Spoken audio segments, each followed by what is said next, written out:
All right, Angela, welcome to the podcast. So I want to kick off with we went to high school together, which was a very way longer than I want to think about time I ago. know. What's your best memory for that during that time? In high school? Yeah. Oh my gosh. Jeez. You really got me off guard with this one. Um, you know, I would say the friendships that Mm, I created, that we all created, that we had. I have to say that despite even though we don't really all keep in touch anymore, during high school, we were a very, very close class. mm, And even though we went separate ways, I have to say that just being a part of our graduating class was probably the best memory of just having that closeness and connection. And we're always doing stuff outside of school together. We've mm. had like just like the manhunt parties and the hanging out at friends' houses, the parties, the football games, being in the Yeah. student section, the soccer games, watching you play soccer. Mm. You were a soccer star. um Wouldn't go that far.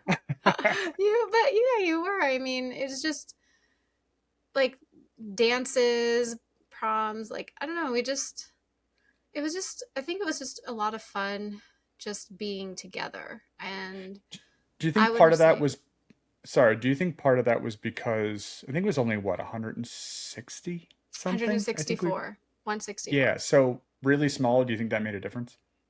Oh my gosh, completely. Yeah. Yeah.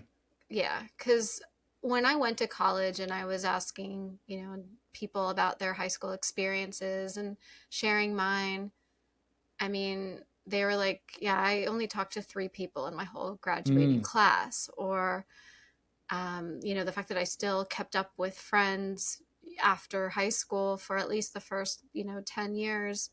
It was really unheard of for a lot of people that I went to college with. They just said, well, when we left high school, we left, and, nobody wanted to go to the reunions. Yep. I mean, yeah.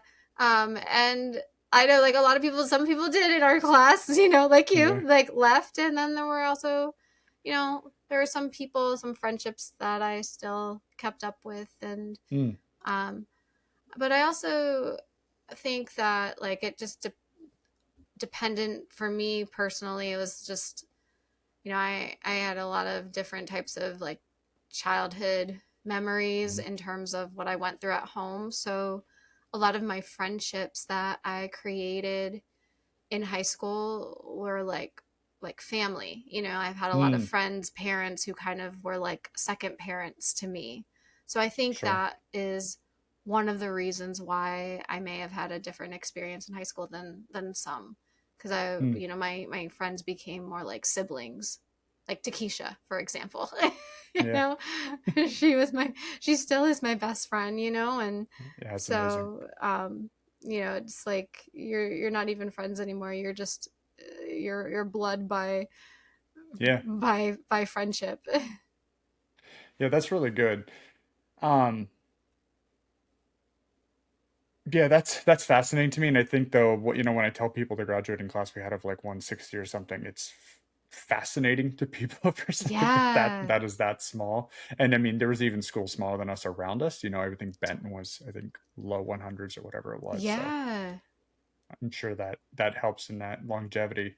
Um, So recently, and before going into this specific episode, I was thinking I was looking at other people's podcasts and how they have such a mission statement, and I was really thinking about the mission statement for this because it's fairly new. And I think the thing that came to me was really proving you can learn something from everyone. So, a big piece of this episode is I like to come in pretty ignorant because I'd like to learn as much as I can on each one of these episodes. And so, what we're going to talk about today with alternative medicine, I am so ignorant to. And I'm coming Yes. into that purposefully because I want to make sure I ask questions that I think maybe if I was an audience member, that's what I would ask because a lot of it is foreign. It doesn't make sense to me, and I want to learn as much as I possibly can. So if I see something that's like, okay, slow your roll, please slow my roll and let me know, because I am just going into this wide eyes and I want to know as much as possible. So please don't take offense to anything if it's Oh, like, okay, this is no. like basic. That's all I want No, to no, say. no, no. I'm so grateful to have this conversation and educate you and your audience about holistic alternative medicine. And, Cool. I always say that there's no such thing as dumb questions. Mm, The dumb question is not asking the question, yeah, and no doubt. so we don't learn what we don't ask, just like we don't get what we don't ask for. So Yeah. ask away, and there's Okay. yes. Perfect. So, what really kind of jumped out at me when I was kind of doing a bit of research is your LinkedIn profile bio. I want to walk through all the words you chose, and I kind of then you can kind of tell what all that means. So, Okay. it states in quotes. After fighting Okay. for my life and healing myself over a decade from breast cancer and neurological Lyme disease, I created a holistic healing practice 9 years ago to teach others how to take back their power and become their own greatest healer. Yes. What is all that? Please tell, pull that curtain back. Yes. Okay. How much time do I have? That's so I was diagnosed with breast cancer 10 years ago, and I relied Mm, heavily on Western medicine. And actually, if I really think about it, I've relied on Western medicine my entire life. Um, One of the reasons why I was really looking forward to doing this podcast with you and hopefully sharing my journey and actually having this exact conversation, um, was because you were in a lot of my classes. And mm, given that our class was so small, um, you probably realized like I didn't really go to school much. yeah.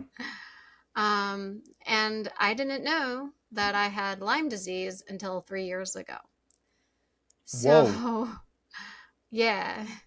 So, all this time that I had missed school because I was sick and didn't feel well, or I just couldn't make it because my body was just so fatigued.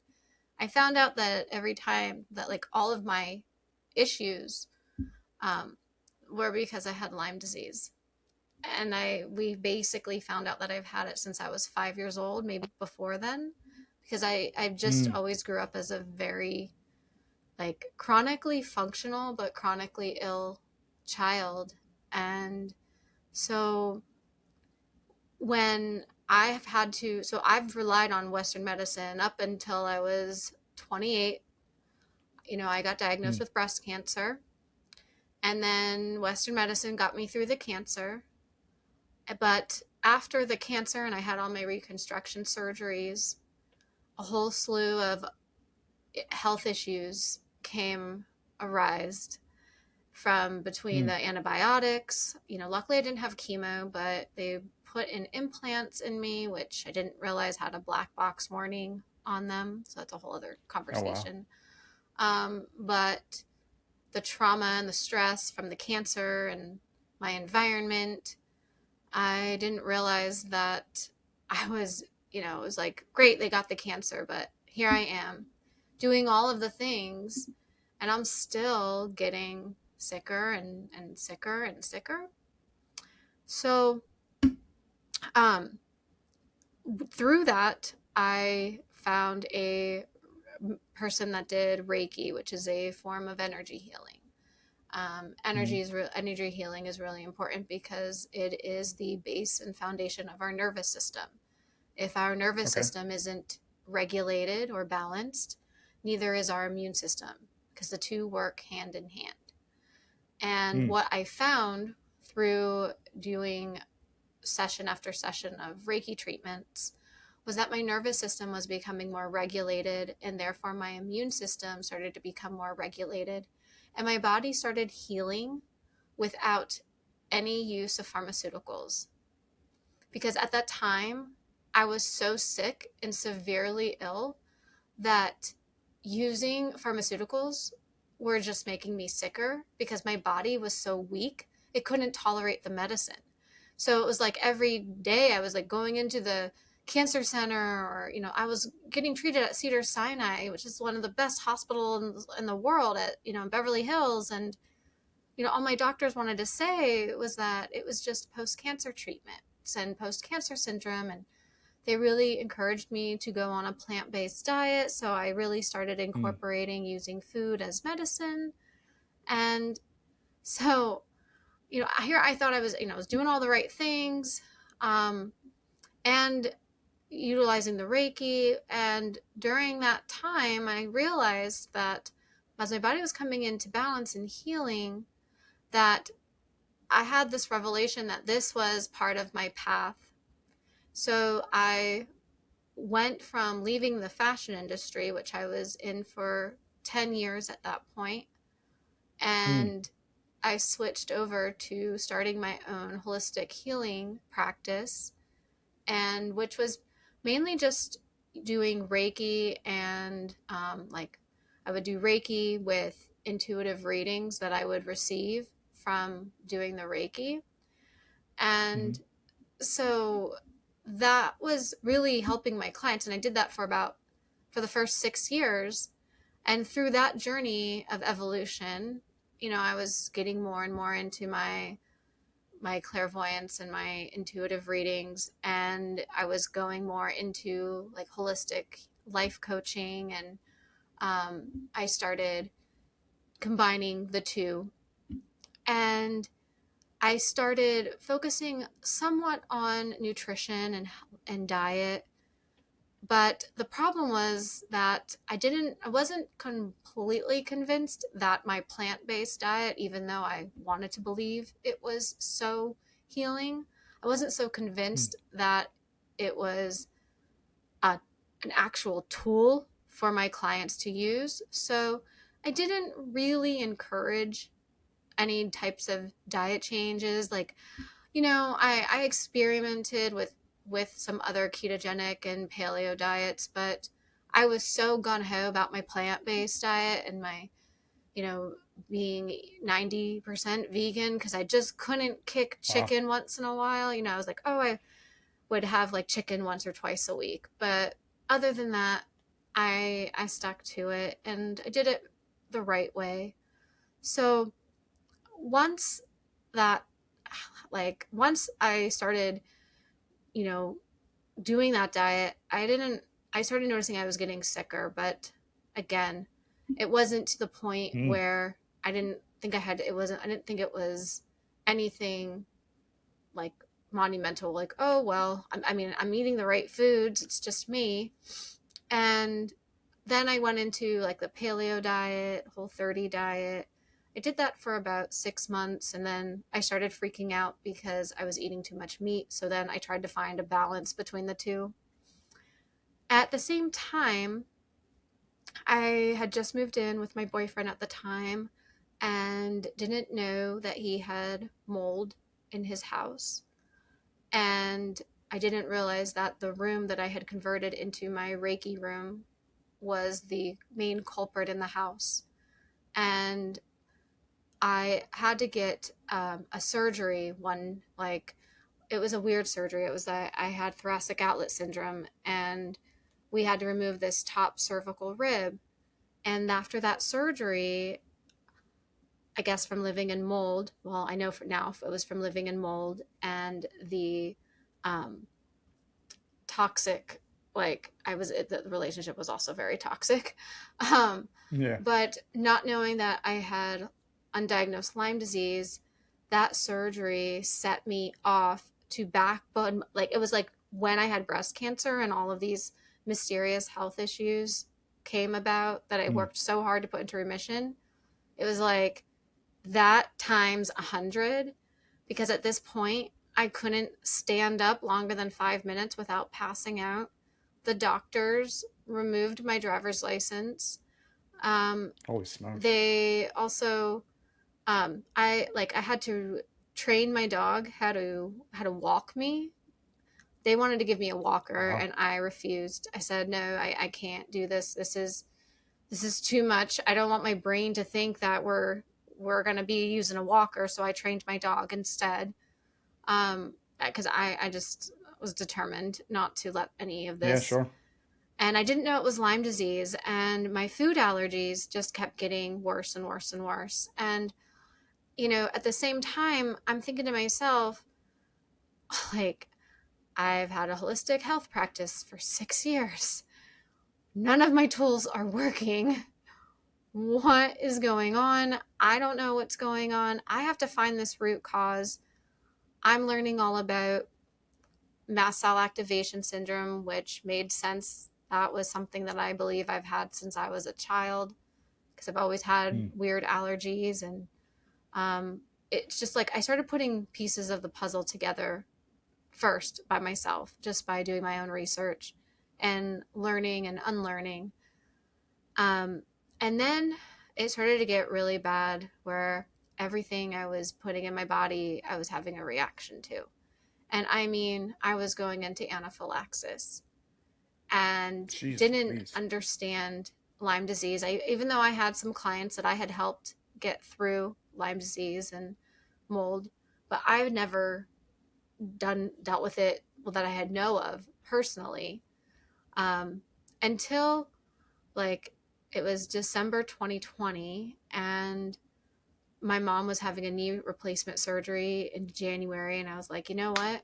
I'm going to go home. I'm going to take care of her. But truly, I need to find the root cause of what's causing all of this because every single one of my Western doctors in LA kept telling me that this was going to be something that I managed for the rest of my life. Mm. And I could not accept that because at the time I was 35 and I'm like, so you're telling me I had a weird complication to a surgery and now for the rest of my life I have to live this way with an autonomic dysfunction in my nervous system because I was diagnosed with every neurological condition. They did all the tests, I came back positive for every neurological thing and I'm like, I just had a rib removed. Like, I mean, I didn't go through like some spinal surgery or some brain surgery. I didn't have a stroke, but I'm feeling like I did. What is going Wow. on?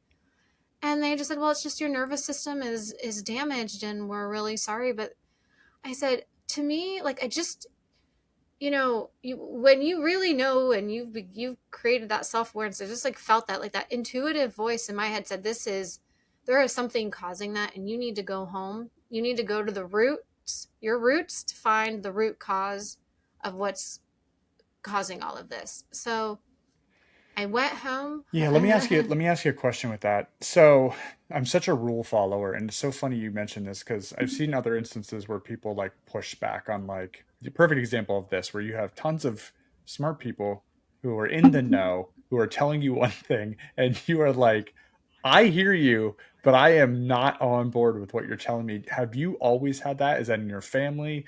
Have you always been like, well, you've also been dealing with health stuff for so long Yeah. that you're probably like, I'm realizing that not everybody is as smart or knows everything about me like they should.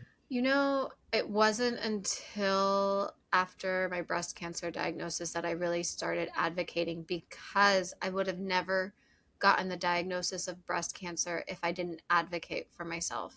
Um, Wow. because everything, just going back to the breast cancer briefly, so my mammogram was normal, and the only way we Mm, found it was there was blood coming out of my nipple, and they biopsied the wow. blood, and they did an ultrasound and a mammogram. Everything was negative, and if it wasn't for me and my doctor advocating to have surgery to stop the bleeding and to further biopsy, I would have never known I had cancer. And my tumor was 10 Jeez. centimeters.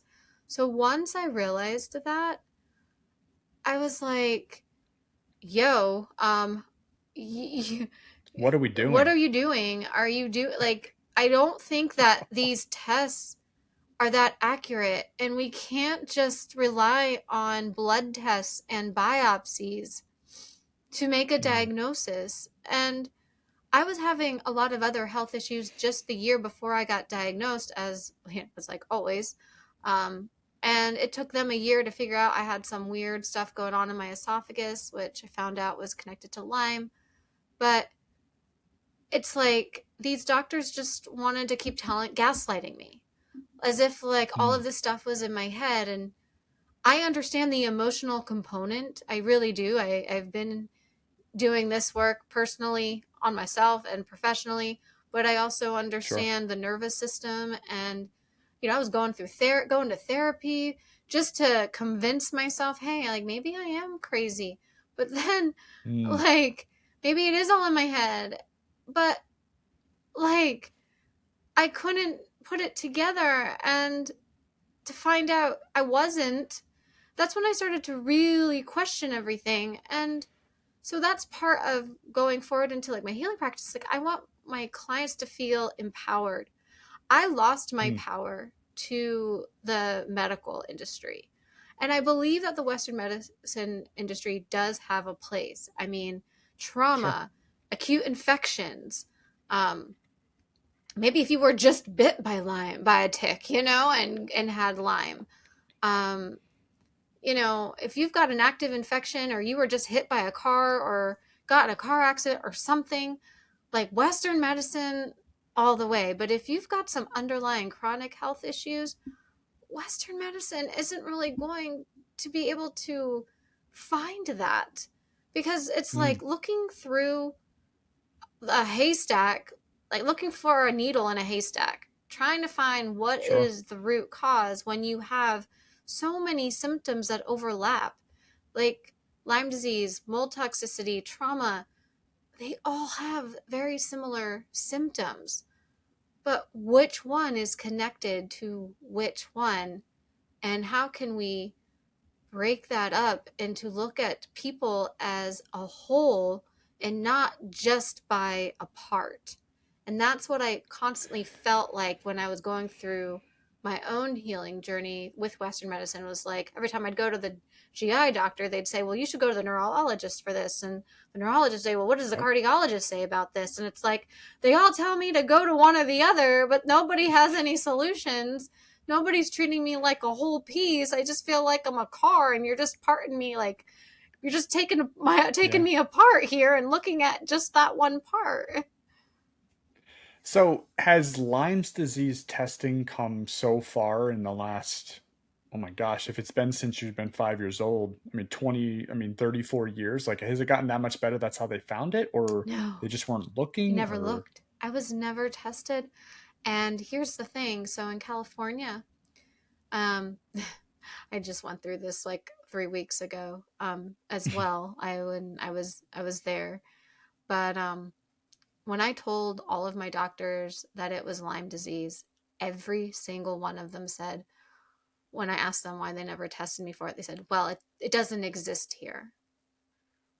And I was like, actually, it exists all around the world, including all 50 states. I was like, I personally work. people move. Yeah. And people move and they travel. Like, hello, we travel. And I said, well, none of you ever asked me where I grew up. And they said, well, how do you know that that this isn't a new infection? And it was like they all tried to cover themselves. Wow. They they just said, oh well, it doesn't exist here, so we never test for it. And that just broke my heart, because I feel like I lived in LA for 20 years, and I had all these mysterious health issues, and one doctor, not one single doctor, ever thought it was Lyme disease, ever. And then once I had breast cancer, then we put everything on breast cancer for the first 5 years. Sure. And when you were a kid, they never even tested that from a Pennsylvania standard either, No. because I mean, deer ticks are insane in Pennsylvania, and We they always have been. And we are the number one go ahead. state in the country for Lyme disease, Pennsylvania. Ugh, Yeah. that's scary. Yeah. Man, I don't like that. Yep. So Wow. that's why I've devoted my practice to teaching other people to take back their power. And with all of the years of experience that I have gained Mm, from treating this disease and going through what I've been through, I help people heal themselves and to empower themselves from their diagnosis, to teach them that they are more than their disease, and I Mm. help them find the tools within themselves. So I break it down between, I put them on an animal-based diet. That was my missing tool in my toolbox was a carnivore diet, animal-based diet. So that has been my missing link, and it's been something that I've been utilizing in my practice to help my clients.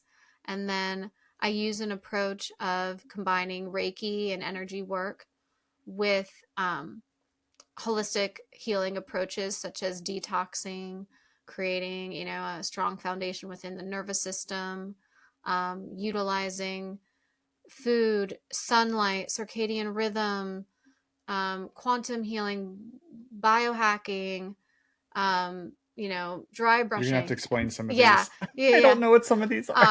Don't worry, I'll get into that. But I'm Look, just saying, like, I use different approaches, and I combine my holistic health. I combine holistic health with mhm. spirituality, and so my joke is I'm a holistic mystic. That's brilliant. So I like that. that's what I tell everyone. I'm like, I'm a holistic mystic. I combine mysticism and holistic health to Mm. bring the body back into balance so that you can heal naturally, and to help you gain control and take back your power from people that try to tell you and take it that it's not real and take it away from you. You hear a lot of these stories about misdiagnosing or um, like you said, I think calling yourself a car and looking at all the different pieces and not looking at the whole, I think is a perfect analogy that I've heard, not in that way, but I've heard like this person tells me to go to this person, tells me to go to this person. And it's so fascinating to hear it broken up like that, especially somebody who's been through the ringer for how many years about how that feels. And you feel like you have no solution with any of that. It's like it's constantly you get yourself hyped up that something's going to come from it, and then it's right back down again. It's really no solution. So yeah, that had to be so frustrating for so long. So How long. did you like your mental health had to be destroyed during that like how did you stay positive or work yourself through that? Um, I'll be honest, because I love being real on podcasts. It's the best place to really open up about stuff like this because my mental health was a disaster. Um, Mm. and then add on that, you have this infection that's also in your brain. How did you so through that whole process, mental health, how did you keep yourself positive or negative? What did that look like? Um, I will say, thankfully, I had a lot of tools in my toolbox just from, Mm. going through breast cancer, and I had I was already working with my spiritual advisor, my Reiki master, but she, ironically, when I had got diagnosed with Lyme disease, she had just gotten diagnosed with leukemia. Oh my And goodness. so that was equally as devastating as Yeah. trying to navigate this. And she says to me, when I found you, you were ready. And when the student is ready, the teacher appears. But when the master is ready, the teacher disappears. And I was like, oh my God, I'm not sure I'm ready for this. I don't know what to do. Like, because Holy shit. and so she's like, it's time for you to master this. And I just remember wanting to just jump off a bridge. That was pretty much my first Wow. instinct was um because mind you, I also with Lyme, it was in my brain. And then being exposed to Mm. mold, with mold toxicity, that was also in my brain. So I'm not even able to truly process a lot of my emotions well because I've got a toxicity of mold and a toxicity of bacteria in my brain, and I can't even I can't process anything. I could barely even speak a sentence at the time by that Wow. time. And so for me, the easiest thing was to do was just, I wanted so badly to just die, and Mm. I would just sit with my mom and say, maybe I just came home to die, to go home. And Mm. I would just sit and cry. I mean, because in addition to all of that, my the man that I was living with, the that I had the mold exposure in our home, we he ended up, like, he broke up with me. So it was just Mm. a lot of moving parts here, of me having to move out of our home, and then all of this stuff with my health was just continuing to cascade. It was before we even found out it was Sure. Lyme. And then I had an apartment that I was renting out. So then I had to find somebody to rent it out again, and then come to Pennsylvania. And then within a month, find out it was Lyme disease this whole time. It was so much to take in. It was a relief, but I mean, it was really hard to navigate the emotions. And I'll be honest, if it wasn't for my mom Sure. and my friends in California, and my clients, and Takesha and a few friends here in Pennsylvania, um, honestly, I probably would have just jumped off a bridge. But I also had my business. I still was, even though I was going through all of this, I still was operating my practice, because I do everything remotely over the phone. So Mm. I felt also very blessed that my practice was still very busy. So that, by just being of service and being like a part of my clients' lives, who were, I swear, I think honestly, half of them were just scheduling with me because they knew that they needed to give my brain something to do. Um, because they would constantly be like, "Oh, we just wanted to remind you of why you're still fighting." It's like, Yeah. Oh man. because they gave me my why. I mean, Mm. I love life, and I would never think of ending it, but I felt so lost at that time, and I honestly didn't even really believe in myself anymore as a practitioner. I went through a whole imposter syndrome, and I felt like I Mm. was, a fraud, because here, how come everything was no longer working for me? Just, and then, but it was still working for everyone else.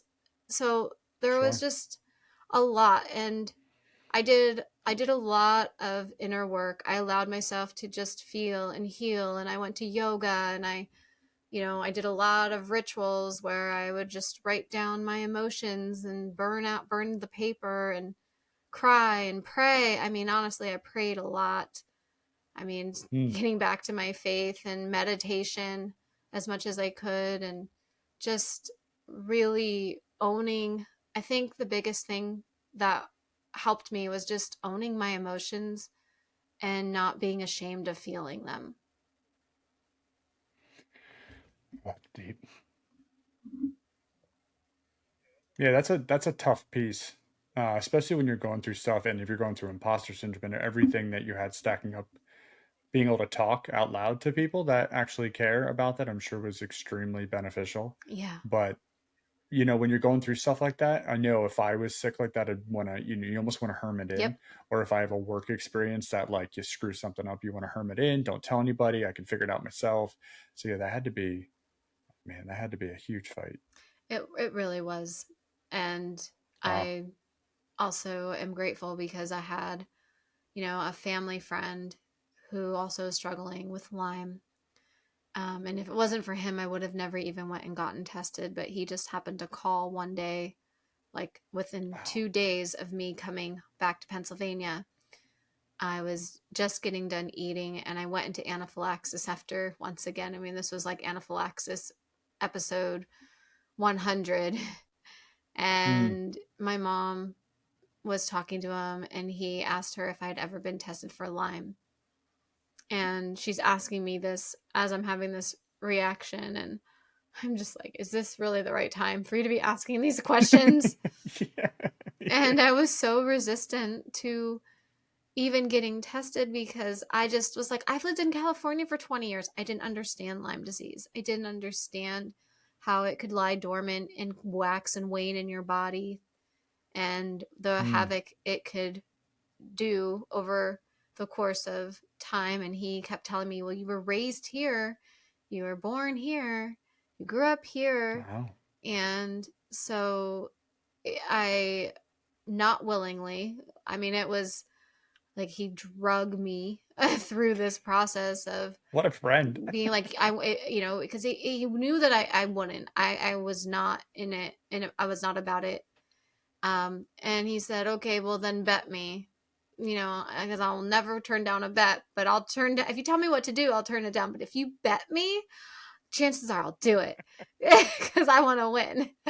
um so this was the first time I lost my bet because I First time. I I went I called my doctor and I lied and I said I was just bit by a tick and asked him if he could send in a test, so he did, and sure enough it came back CDC positive. And Oh, um and I should add that 95% of tests that come back negative are actually positive. So if you have a positive test that comes back positive, it means you've had it for a very long time, because these oh, tests are they're very weak. So they don't really test it unless it doesn't really show up on Quest labs unless it's active and you've had it in your system for a while. And even people I know that have had it longer than me, their Quest tests don't even show positive, but their other tests do. And that's why this disease is so controversial and so misunderstood, because everybody just believes that if their tests come back negative on Quest or LabCorp, that they don't have it. And chances are there's a 95% chance that their negative test is actually positive. 95. that's interesting. Yeah. Hmm. Is there any other type of test that you can take to see a positive? Like outside of, I know the Quest and LabCorp you mentioned is Yes. huge, obviously. So But IGeneX is another test. We call it the gold standard. And okay. then there's Galaxy and Vibrant Wellness. So those three are the most, I would say, the most accurate. And then honestly, going to like a Lyme literate medical doctor, where like a lot of them don't even waste time testing because the testing is so expensive. Because LabCorp and Quest are the only two that actually take insurance. So these other tests are all out of pocket, which can be very expensive. I'd rather Yeah. put my money towards treatment, which is also very expensive, because by the time most people get this diagnosis, antibiotics don't work. They're not effective. It's too It's late. too late. So um, you've got to get these.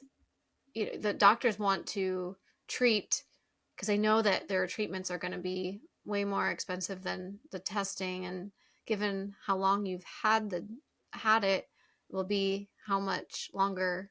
Like the longer you've had it, the harder it is, and Hmm. so then it becomes chronic. So you've got to put that into remission. It'll actually never be something that goes away completely, but it is something that can be put in remission. It's just unfortunate that it can come in and out of remission very, very easily. Okay. How do you put it into remission? So using some holistic approaches, such as like I was telling you about, like so detoxing, Hmm. using different, now everybody's different because it affects people differently and everybody reacts differently. So for me, I used homeopathy. Okay. That was really What effective is for that? me. So basically, it was a tincture of the tick bacteria, different strands of the bacteria that I would ingest. And then that would create an immune response, so that my body would learn how to heal and kill That's the interesting. spirochetes. That is the Okay. difference between antibiotic therapy, where the antibiotics wipe out your immune system and kill off the invaders.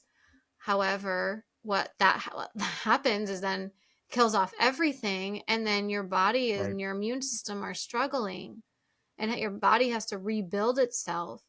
And I didn't want to, like, I didn't have an option to even go that route. But even if I did, I just thought, well, like, again, I want my body to feel empowered. It's like an antibiotic is still taking my power back or away from my own immune Sure. system.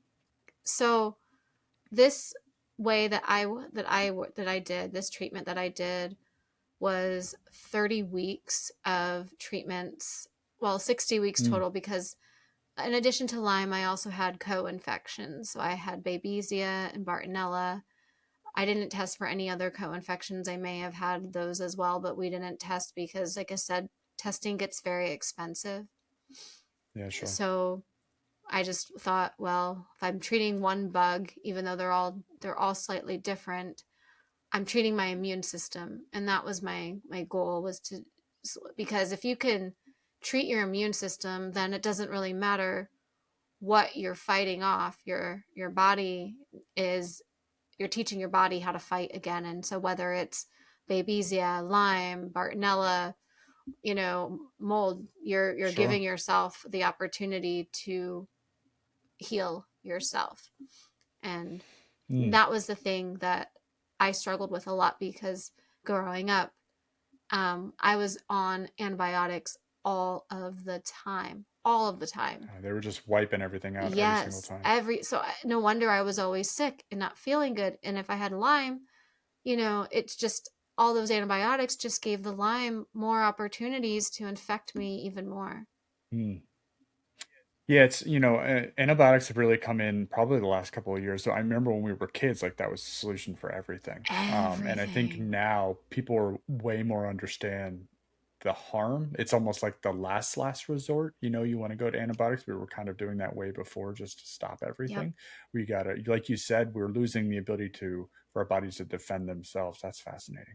Yes. Oh man, I don't want antibiotics I anymore. know. I know. I had to take a round of them for my first time a month ago. It's my first time taking them in 11 years, and I was Wow. very, but it was, unfortunately, like, it was the at that time it was the only, it was an acute infection. It wasn't for the Lyme or anything. It was Sure. just Yeah, which is what it should be for, right? right. But we were taking them for a lot of other different stuff, Yep, back in the day as we well. were. I'm glad the world's getting educated on this stuff as well, and I think you're seeing more pushback on, like, okay, let's like slow down and let the fever work itself out and let your body fight Yes. for itself. And Yes, let's stop yeah, killing the fevers. Let's just, the fever is there for a reason. It's there for your immune system to support your body.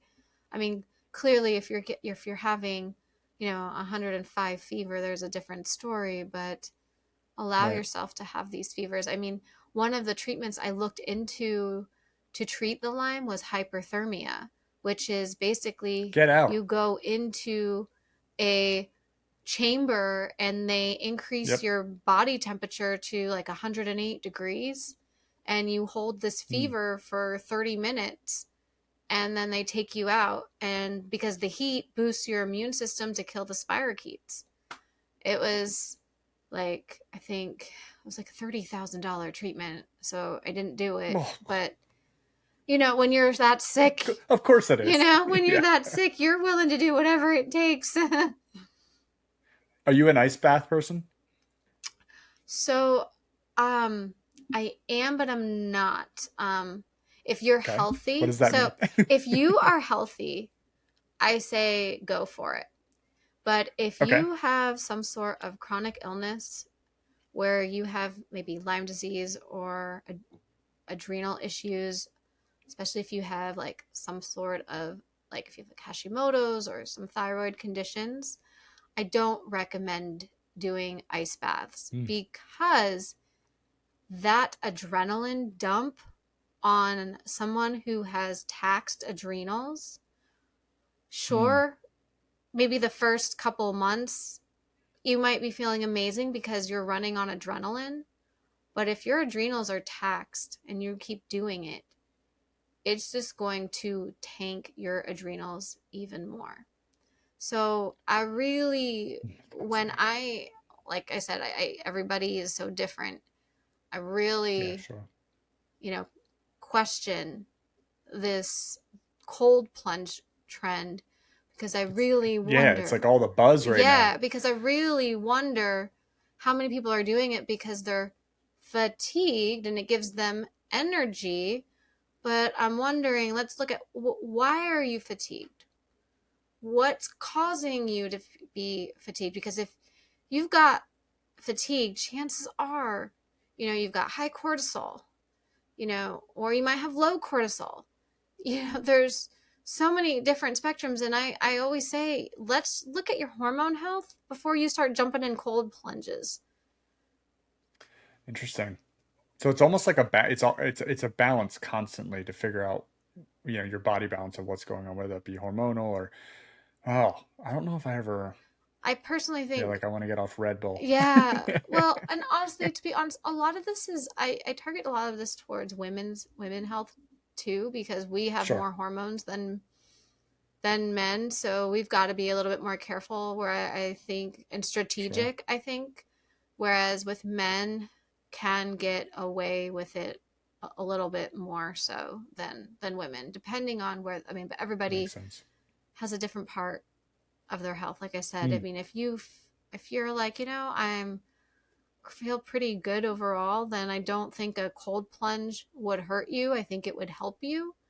But if you are not well, cold plunging to me is going to be a disaster. And I Hmm. know a lot of people will, I have gotten in fights about this with people, but you know, again, it's to each their own. And it's always, Sure, I'm like, okay, give it 3 or 4 months of doing this. So check back with me. It's sure. it's more than just being able to do it. I think it's great if you can. What I do believe in is if you take a shower, you know, put it on cold, like finish it on a cold rinse for three to 5 seconds, not minutes, but 3 to 5 Sure. seconds to help with your vagus nerve. So that to me is much more would Hmm. be much more healing than for somebody with adrenal fatigue than going into a cold plunge for 5 minutes. What did you say to benefit your what? You're healing. Oh, I thought you said Vegas Oh, sorry, something. your I thought I vagus heard nerve, to your vagus nerve. something. What is that? Your vagus nerve is our main nerve, and it controls our entire nervous system, our immune system, Oh, our cardiac, like our heart rate, our digestion. Um, it's like it's the standard. it's the It's the bee's bee's knees. knees. I mean, it's if you've got vagus nerve dysfunction, that and that's the thing, like that's where these infections attack Hmm. is your vagus nerve. So I mean, it also controls your swallowing, also controls your endocrine system, your thyroid, I mean, it controls every Wow. single part of our body. And so if that is dysregulated, so is your entire body and your immune system. And a lot of people, when they go into these cold plunges, it can shock the vagus nerve. So, which again, it's like if you're healthy, it's a good thing. It's a good thing to shock it because it keeps it stimulated.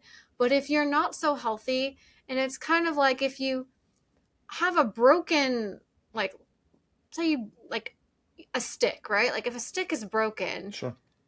and then a car runs over it, well, it's probably going to shatter that stick even more. But if you've got like a log and you put that in the middle of the road, the car isn't going to hurt the log.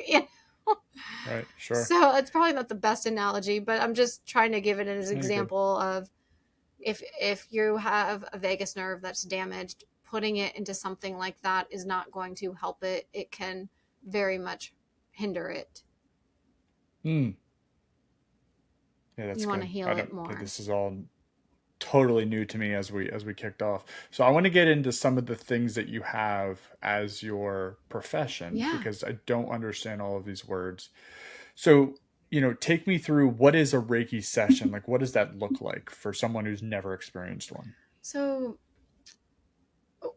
a Reiki session is, let me just first start by defining what Reiki is. So Yeah, sure. Thank you. Reiki is a Japanese healing technique that promotes stress reduction and relaxation so that the body can come back into balance and heal itself naturally. Okay. Rei is, so if we split up Reiki, so we've got Rei, which is universal, and Ki, which is life force energy. And that's what the, I guess you could say, the combination of these two are what bring, like, what make a Reiki session, what Okay. a Reiki session is created about. So when I work with somebody, first we talk about what it is that, what are your healing goals, what are we working with. I always start with, let's create an intention. What are we letting go of, what are we receiving, because we can't receive healing if we're still holding on to the things that are making us sick. It's kind of like that Mm. Hippocrates quote of, I can't remember it offhand, but I always ask my clients, in order to achieve your greatest health, what are you willing to remove that's making you sick? So, and it's funny because a lot of them don't even know what they're holding on to. Sure. Um, and so we work through that. And so so basically I start off a session by just letting us set the intention of, let this energy remove what doesn't serve us so we can make space for what will. And then Mm. if I'm working with you in person, then you'll either lay on my Reiki table. But for right now, for the last several years, actually, I've been doing all this work on the phone. So then what they do is they go into, they'll lie somewhere comfortably in their home, usually on a bed or a couch, go into their own meditative state, and then we hang up and I channel that Reiki through their body on Mm. an energetic way, because we are all energy. We are all energy having a human experience. We're all spiritual beings having a human experience. And we do not need to be in person to connect, to have a connection.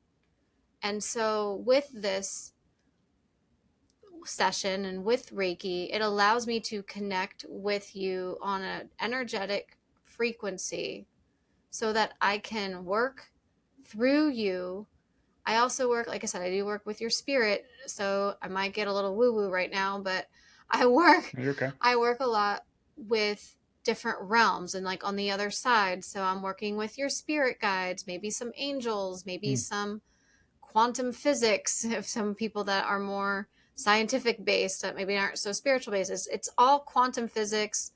It's quantum physics in the scientific world, it's Reiki in the spiritual world. But at the end of the day, I'm connecting with you energetically and I'm figuring out what's going on with you. What emotion are you holding on to? What is it, what is it, your diet that's causing this?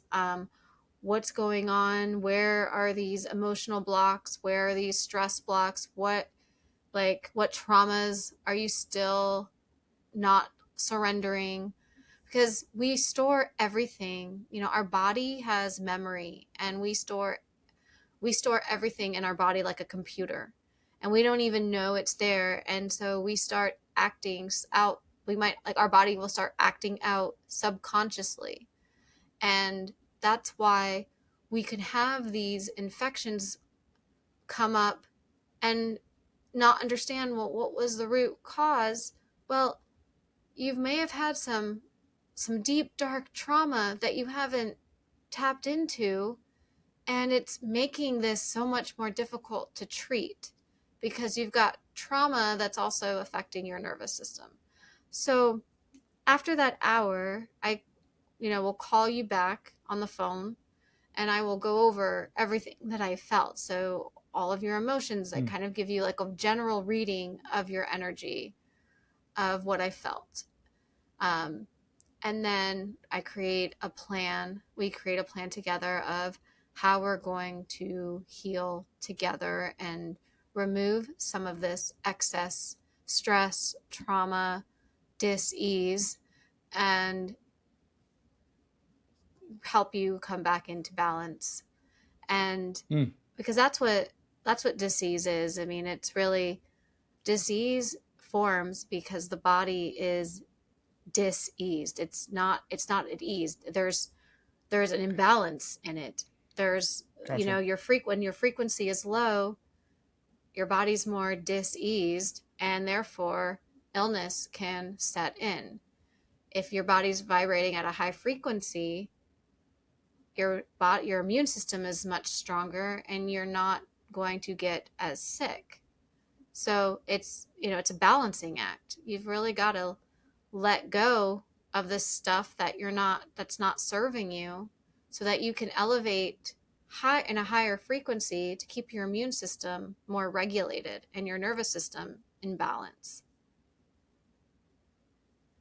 So when you have a customer that goes through that, what do they usually say like after a session? Like how do they feel, or what, is there like, is it crying? Is it emotional? Yeah. Is it like relief? Like what does that feel like? Um so a lot of them are deeply emotional. Um Hmm. a lot of them, it's funny cuz a lot of them are like, how did you know that? Like, how did you know that I was, because I mean, I will go in and say, I'm feeling this from when you were 2. And it's like, how did you Oof. know that? I'm like, I don't know that. It is not me that knows that. Your energy told me, a higher Wow. power told me. I don't know these things. I'm just Angela. I'm a channel here. I am channeling this and I am gaining information. This is not me. This is you. And Wow. and that's kind of how my practice grew, actually, because I had clients coming to me with their doctor, saying like, oh, I have all these mysterious illnesses, and this is before I even knew I had Lyme. And they were like, my doctors don't even know what to test me for. They don't know what's going on in my body. So they'd come to me and I'd say, well, okay, have him go run, ABC lab, because I'm showing right now, like, you've got blockages in, your thyroid, your liver, your stomach. And let's just see what comes up from this. If it's not too much, if your insurance can cover these basic labs. So they did, and they were like, "You were right." And now my doctor can treat me for this. They just didn't think to test Hmm. these things. And so I really started working with a lot of Western doctors that were open-minded. Um, Sure. and so that helped me build my reputation in the medical world. But it also, then working in the spiritual world, it also helped me build my reputation in the spiritual community too. So that's kind of why I even started merging my practice, because I felt like, there is space. You can't heal one without the other. We need a holistic approach when it comes to helping people get well. It's not just one or the Hmm. other. Hmm. That's deep. Yeah. I mean, it's very This is all emotional. so foreign to me. Yeah. I mean, it's a very different and very unique, Sure. but you're like, as I was saying, like, people get really emotional and cry. I mean, including myself with my own practice. It's been Sure. it's emotional. I sometimes even cry with my clients because I will see stuff and I'm like, how could they have gone through this and lived, you Hmm. know? Just seeing other people's traumas can be also very traumatic for me. Sure. It's heavy. I'm sure that's so heavy. Um, hmm. Yeah, that's fascinating. The so what's really interesting to me is, with some of this is a very, you know, it's very in one, and I'm going to say more of like from an ignorant standpoint, it's in one sector. And then you did talk about like carnivore diets, which is kind of opposite of what I Yes. feel like would be fitting in this mold of, Yes. and I'm I totally love this. generalizing and that's not fair, You're but right. like I would feel it's very plant-based and it's, I love I'm this not going to conversation. say California, but Californians were big, they're big into plant-based things. And Yes. then you said I went hard on carnivore diets. Like, how does that fit in and where did that come This in? is literally my favorite question, and I'm so glad you asked because I am on a mission right now in changing this. I'm like, I told everybody, I was like, I am leading. I want to be the leader of the pack right here because I was told to be on a plant-based diet when I got diagnosed with cancer, and that's what kind of projected me into my first, I guess you could say, my first round of trying to heal myself was doing a plant-based diet. And once I got into Reiki and learning all about spirituality and living in Los Angeles, being the vegan capital of the world, and Yeah. being a Reiki master, which is all about veganism and having a clear channel and not eating meat, well, let me tell you, I was dying after every session. I mean, I was like, oh my God, like shoveling in the carbs, you know? um, I mean, I was like, I couldn't do it.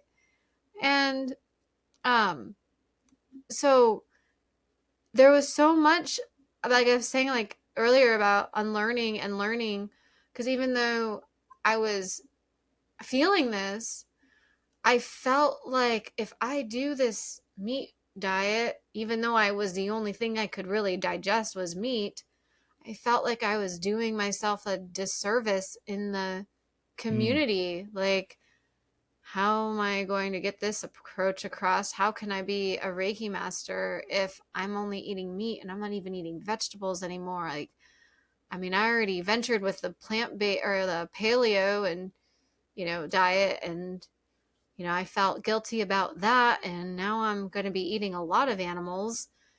And, um, but once I started to realize how good I felt on it and how actually, because at the time when all of this was happening, I mean, I was really into cooking, and I was a part of my, I guess you could say, identity was recipe creating. I loved oh, creating wow. recipes because I had been diagnosed with a ton of food allergies since cancer.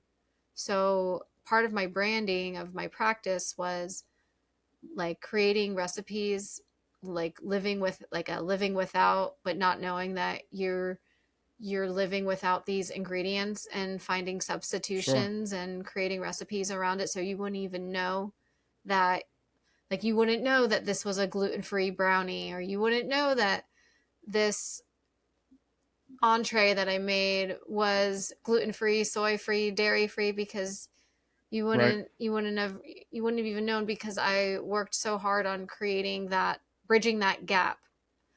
And so every meal was always something special. Even when I was getting down to like four foods, I was still trying to be as creative as possible. It was part of my therapy. And I remember finding out about the carnivore diet, but at the same time, I was in disbelief that there was even such a thing called the carnivore diet because I was basically down to just eating meat anyways. But it wasn't Yeah. until someone in like some Facebook group that I was in that was like, yeah, you should look into Michaela Peterson, who had autoimmune issues, and she created the lion diet. And I'm like, people eat just meat? Are you kidding me? So Wow. I remember at the time, I mean, the illness was just getting progressively worse because I didn't even have a diagnosis. So chopping up these vegetables, the vegetables that I had left that I could eat, was getting so exhausting. And I was like, I could barely even stand up at this point, you know? So I just remember one night laying in bed and I'm like, am I supposed to do this diet? Like, God, please give me a sign. Give me some sort of Mm. intuitive message or something. And I just remember receiving this message so deep. Like, it was like I heard it in my heart. And it was like, the message was, you need to simplify your life. And right Ooh. now, you just need to focus on get like eating, not so much cooking. I mean, it Mm. takes very little effort to throw a steak in a pan versus chopping up, Facts. chopping up a million different vegetables, and then you got to clean everything up. It's like I could just throw a steak in a pan, eat it on a cutting board, and I'm like, oh, that's it. Like, I'm done, and because I needed to conserve my energy, all of this cooking and like cleaning and prep work. I mean, I'd start dinner at 4 o'clock just so I'd have it by 5:30, and then by the time I was done cleaning up after dinner, it's 7, 8 o'clock. So it's like you've taken 3.5 hours just to make a meal. Yeah, it's So yeah, crazy. it was like my body didn't have that much energy to focus on at that time. So I'm so grateful that I took that time to Mm. ask my body what it needed, and just praying about it, meditating about it, and receiving that information, and going from there. Wow. Okay. Yeah, wow. What a change in your entire approach. And I could see how that would be, because the whole world's telling you that's not the right thing to Right. do, especially in the sphere you're in, and you got to really punch out of that. And Yeah. you need, I guess, that sign. Wow. Yep. And ironically, when I started feeling better being on this diet, I noticed my sessions were more powerful. I felt more connected Mm. to my channel. I connected more to the ground. I felt more grounded. I didn't feel like I was constantly exhausted, and You had more I had more energy, sure. energy. And I should also add, at this point, I was 89 pounds. Oh, jeez. So I could not, like, I mean, I was so sick. I was down to 89 pounds because I couldn't eat anything. And so the carnivore diet gave my life back. I was able to gain back, it doesn't sound like much, like 12 pounds, but 12, I'm only 5'2", so 12 pounds is pretty good considering, 89 to like 102. Oh, yeah. um where like, because I was really emaciated. I had no muscle, nothing. I mean, just Mm. was just all skin, really. My muscle was completely eaten, and my collagen, all of it.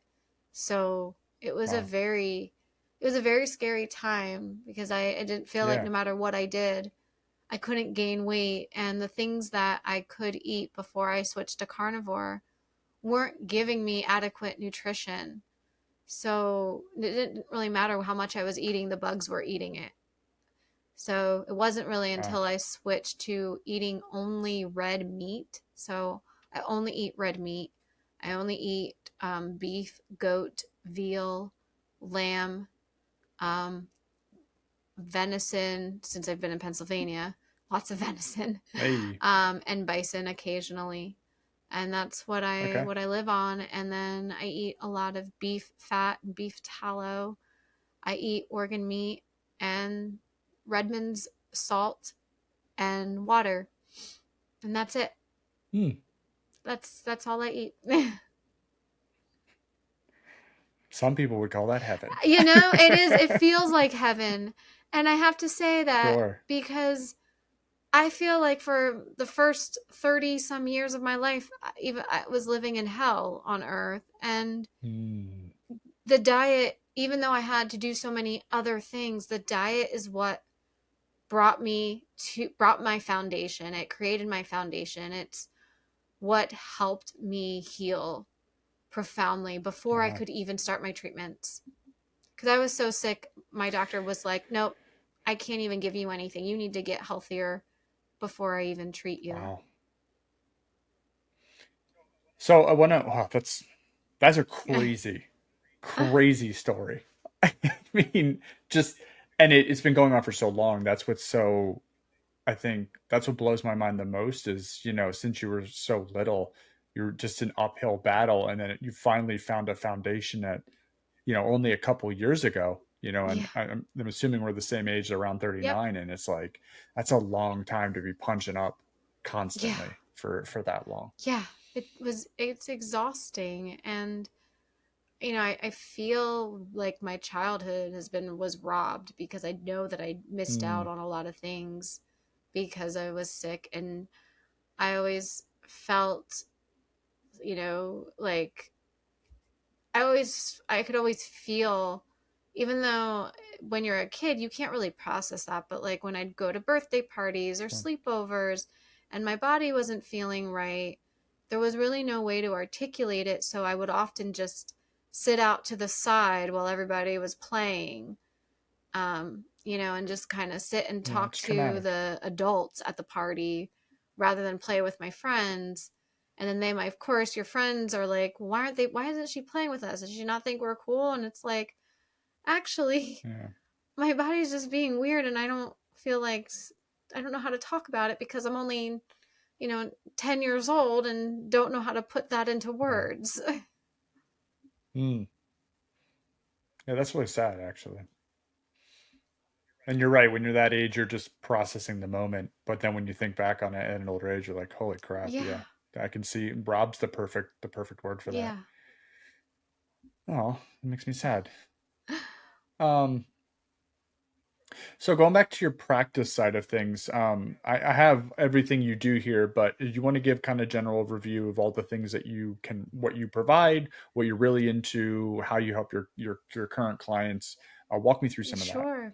Um, so so I do a lot, and I've been expanding a lot over the last 6 months to 6 to 8 months. And my practice has really expanded. So this is actually a great time to talk about it. Because in addition to Reiki, I offer holistic healing. So, and what that is, I do, like I said, carnivore coaching, and Hmm, whether it's carnivore, animal based, I work a lot with your diet and where you are in your health journey. I create customized healing programs for people because everybody has a different body and everybody's battling a different battle. sure. So I can't say it's like it's definitely multi-system approached. But I do I'm emotional. We do a lot of like emotional coaching, trauma coaching to help work through a lot of past traumas. I do a lot of, this might sound another woo woo thing, but like past life trauma, because we do bring Hmm, trauma from our past lives into this current life. And then I also do focus on a lot of foundation work. So I focus on the um, like the physical body. So like your lymphatic system, which our lymphatic system controls our circulation and our digestive system and our immune system. So we've got to make sure that your lymphatic system is healthy. So I do work with that. And then I also do um, like detoxing, and I'll put you on we'll talk about different ways to rid your body of different pathogens like mold, Lyme, heavy metals, parasites, hmm, etc. And then I go into teaching you how to balance your circadian rhythms. So using sunlight as forms of energy healing as well. So getting up at sunrise, going outside to get sun first thing in the morning at sunrise. If you can't make it for sunrise, then I say, well, then just get sun first. First thing you look at is the sun, and then sunset. So I teach you how to create these different balances within your life, and like create basically different types of lifestyles that fit into your lifestyle. So that way you Mm. can manage your health instead of just fighting for it.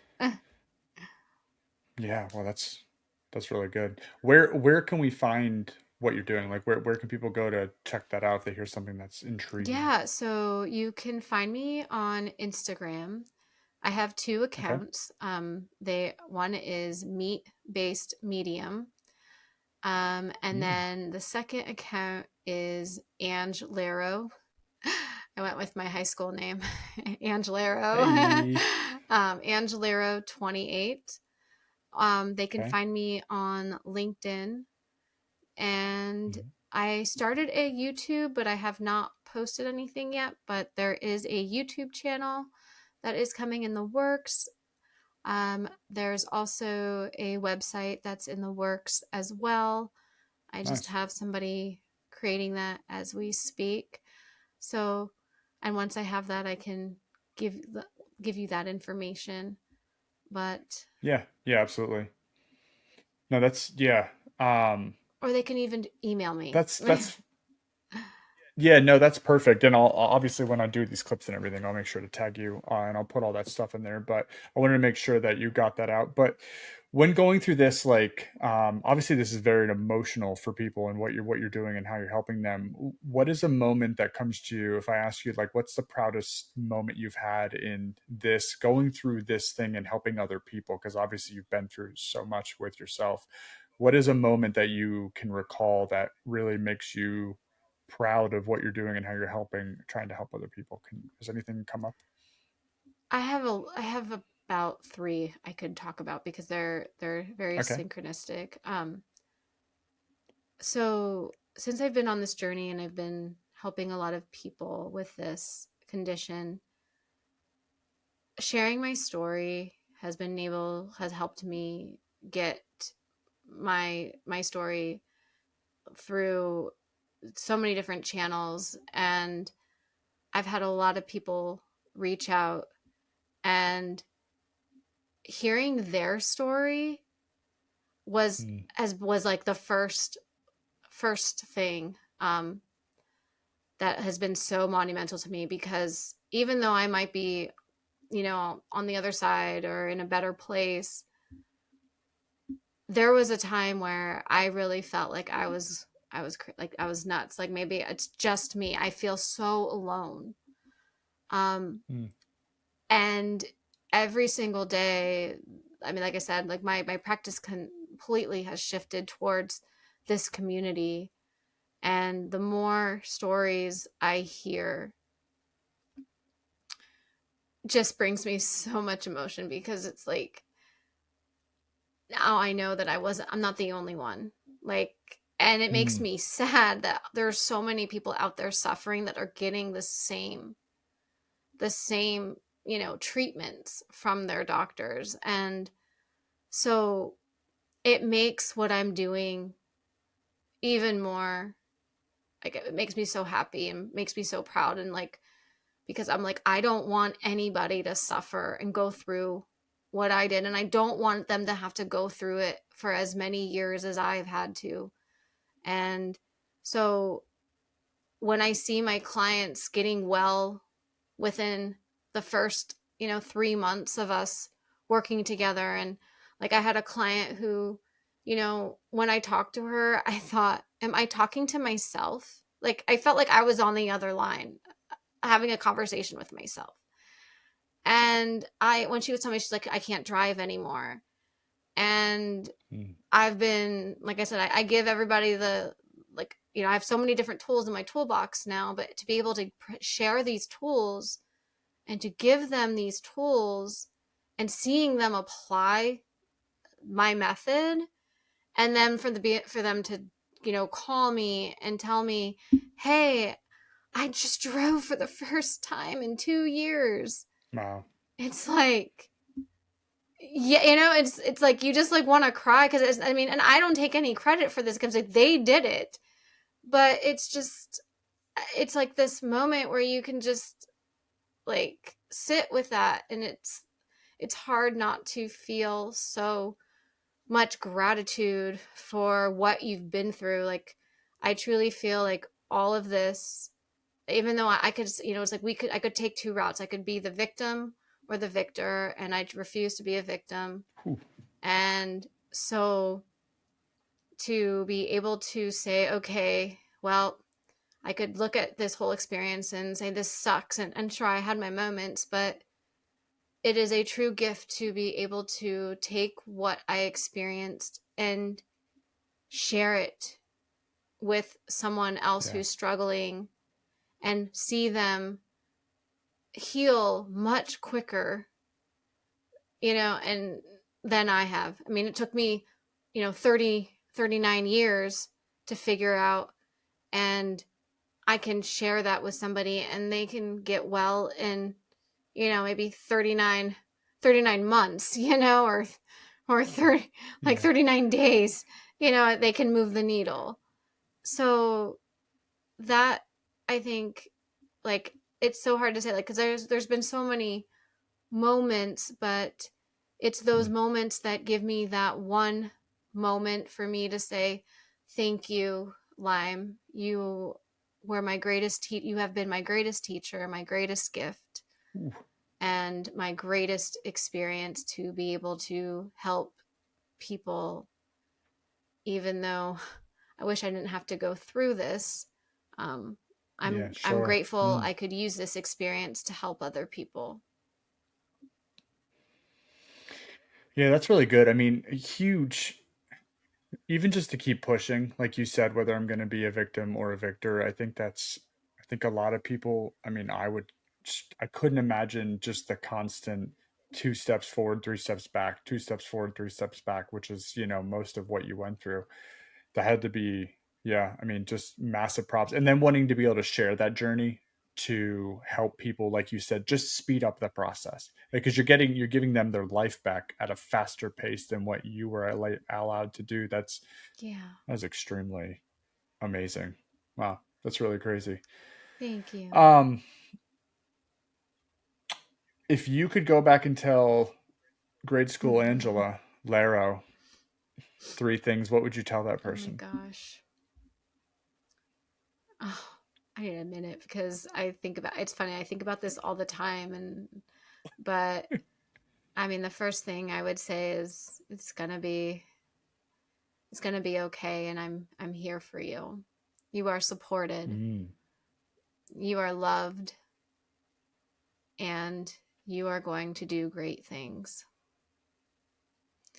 dang, that's amazing. I because I don't I just I don't think all of that really destroyed my confidence and self-esteem growing up.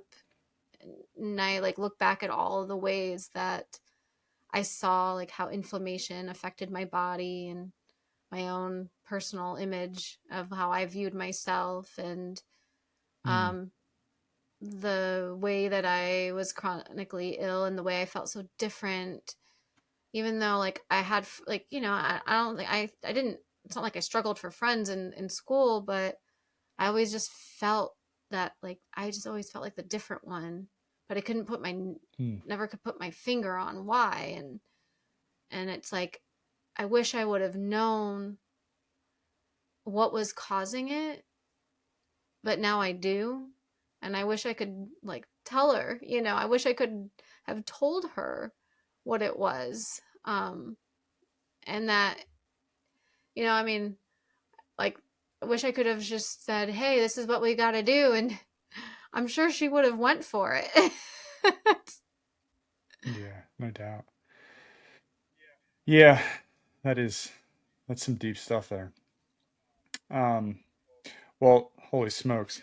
Yeah, so I didn't obviously you didn't not many people obviously knew like we knew things were going on, but obviously you didn't find out exactly what was going on until much later in life. So even in high school, it was more just oh, sometimes she's not here, like Yeah. you said at the very beginning, and that's what we gathered a lot of that from. And it was, not good, bad, or indifferent. It was just we were all kind of moving and trying to figure out our lives through that time period. So, Right.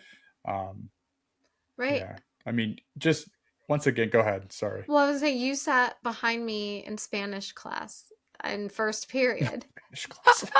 And so, it was like I knew that well, I was like, well, I always wondered what the people that sat near me would always think, like I mean, y'all saw my desk was empty a lot.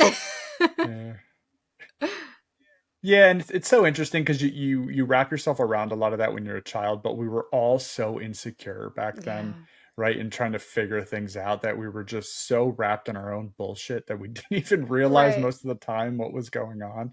And it's so funny because you put so much pressure on yourself at that age that you're looking around like, oh my God, everybody's thinking this. And then you look back on that time and have conversations with someone back then, you're like, like we were all just trying to figure it out just like we are now. Totally. Yeah. Totally. And you know, and when you're 15, you think the world revolves around you. You think everybody's worried about what you're doing, what you're thinking, what you're wearing, and it's really no one really gives a shit. Yeah, that's so true. That's we're so all true. just self evolved at that time. Yeah, no, yeah. No, that's an evolution that I hope everybody goes through is getting yourself out of that for sure. Well, once again, thank you for sharing all of that information because I know a lot of that's very personal and very emotional. Well, thank And you. thank you for everything you are doing for so many other people right now. And we will certainly get all your links and everything out when we do the post, and I'll make sure to put them in the show notes for this as well. But certainly tell Bloomsburg hello I will.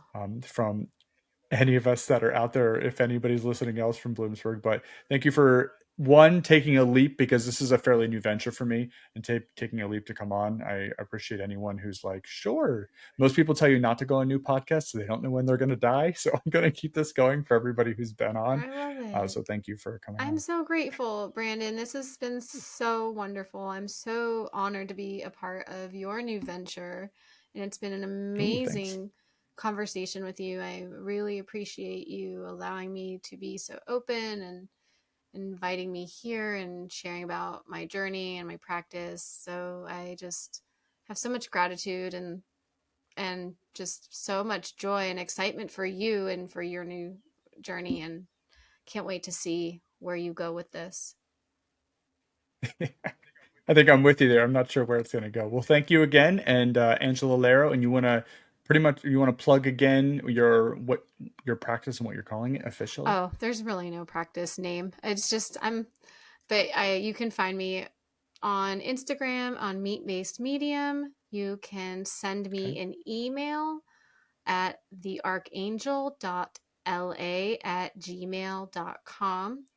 You can also find Okay. me on my other Instagram handle, which is Ange, A-N-G, Lerro, Lerro 28. And you can also find me on LinkedIn. Beautiful. Well, thank you so much. Thank you, Brandon. Thank you.